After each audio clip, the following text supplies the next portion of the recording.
اللہ اللہ اللہ اللہ للہ وحدہ والصلاة والسلام على سید المرسلین وعلى آلہ وصحبہ اجمعین ومن تبعهم بإحسان إلى يوم الدین. اما بعد فاعوذ باللہ من الشیطان الرجیم. بسم اللہ الرحمن الرحیم. هو الذي بعث في الأميين رسولا منهم يتلو عليهم آياته ويزكيهم ويعلمهم الكتاب والحكمة. وقال النبي صلى الله عليه وسلم لما سأل عنه جبريل قال يا رسول الله ما الإحسان؟ قال رسول الله صلى الله عليه وسلم أن تعبد الله كأنك تراه فإن لم تكن تراه كأنه يراك أو كما قال النبي صلى الله عليه وسلم. اللهم صل على سيدنا ومولانا محمد وعلى آل سيدنا ومولانا محمد وبارك وسلم. السلام علیکم ورحمۃ اللہ وبرکاتہ. آج جب مجھے مخدوم محترم حضرت پیر اقبال قریشی صاحب ادام اللہ برکاتہ کا حکم ملا عصر کے بعد، اور ساتھ حضرت نے فرمایا کہ ہمارے ہاں وظائف و عملیات کی کلاس چل رہی ہے، تو یقین جانیے میں خوشگوار حیرت میں مبتلا ہو گیا.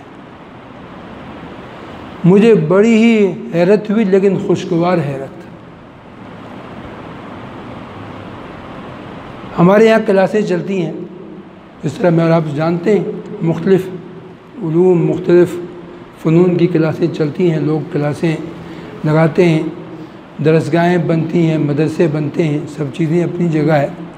لیکن یہ فن، یہ چیز آج جو امت سے نکلتی جا رہی ہے صحیح مزاج کے ساتھ، اس کی کلاس کا میں نے اسے پہلے نہیں سنا تھا.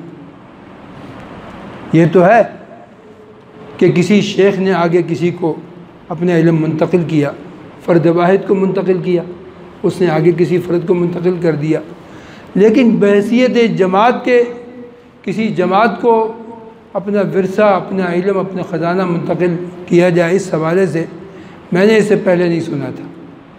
تو مجھے بڑی خوشگوار حیرت ہوئی، اور اس حوالے سے حضرت پیر صاحب دامت برکاتہم، ان کی خدمات پہ میں اگر ان کو مبارکباد پیش کرتا ہوں تو یہ ایک رسمی بات ہوگی، ایک رسمی بات.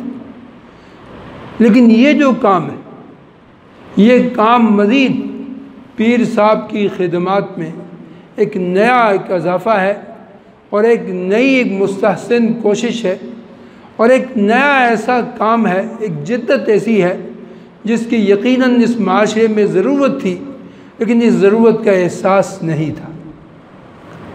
تو اللہ نے انہیں اس کی توفیق عطا فرمائی.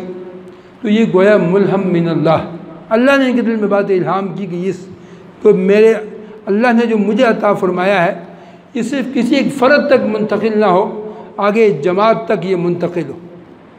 یہ جو ہمیں شکوہ ہے، ہمیں شکایت ہے کہ غلط لوگ آ گئے اس لین کے اندر، اور غلط عقیدے کے لوگوں نے اس کام کو اپنا کام بنایا ہے اور لوگوں کے عقائد خراب کر رہے ہیں. ہم شکوہ تو کرتے تھے، ہم شکوہ تو کرتے تھے، لیکن اس شکوے کا ہمارے پاس علاج کیا ہے، علاج ہم نے نہیں سوچا تھا. تو اللہ حضرت پیر صاحب کو اور ان جیسے حضرات کو میری آپ کی طرف سے، سب کی طرف سے اللہ بہترین جزائے خیر عطا فرمائے. انہوں نے یہ فرض کفایہ، بلکہ میں سمجھتا ہوں یہ فرض کے درجے میں اس وقت، تو یہ میری آپ کی طرف سے یہ گویا فرض ادا کرنے کی کوشش کر رہے ہیں. تو ایک ہے شکوہ کرنا کہ یہ ہو گیا، یہ ہو گیا، اور ایک ہے شاعر کے الفاظ میں، شکوہ شب ظلمت سے کہیں بہتر تھا. شکوہ شب ظلمت سے کہیں بہتر تھا کہ میں اپنے حصے کا چراغ جلاتا جاؤں. تو حضرت پیر صاحب نے یہ اس طرف رخ کیا ہے. بجائے شکوہ شکایت کرنے کے۔ حضرت پیر صاحب اپنے حصے کا چراغ جلا رہے ہیں، اللہ مجھے آپ کو قدردانی عطا فرمائے۔ ہمارے ہاں اللہ اللہ